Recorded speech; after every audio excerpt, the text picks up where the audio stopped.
नाशिकहून निघालेल्या किसान लॉंग मोर्चामध्ये शेतकऱ्यांचा संताप. कांदा, कोथिंबीर, टोमॅटो फेकत सरकारविरोधात जोरदार घोषणाबाजी.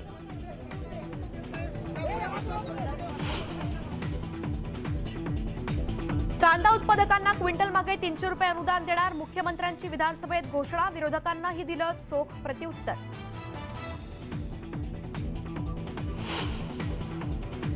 जुन्या पेन्शन योजनेसंदर्भात मुख्यमंत्र्यांच्या विधिमंडळ दालनात बैठक सुरू. उपमुख्यमंत्री अजित पवार, अंबादास दानवे उपस्थित.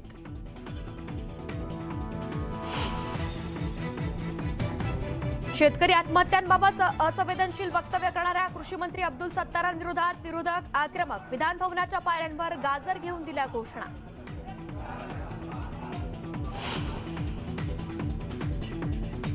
शीतल म्हात्रेंच्या मॉर्फ व्हिडिओ क्लिप प्रकरणाचे विधानसभेत तीव्र पडसाद. व्हिडिओ मॉर्फ करणाऱ्यांची चौकशी करून गुन्हा दाखल करा, यामिनी जाधवांची मागणी.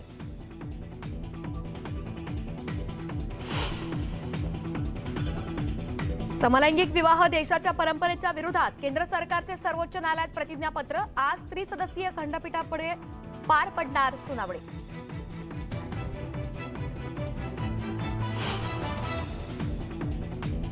नमाज पठणावेळी मशिदीवरील लाऊडस्पीकरला बंदी. मुस्लिम बहुल सौदी अरेबियानं रमजानसाठी जारी केल्या गाईडलाईन्स.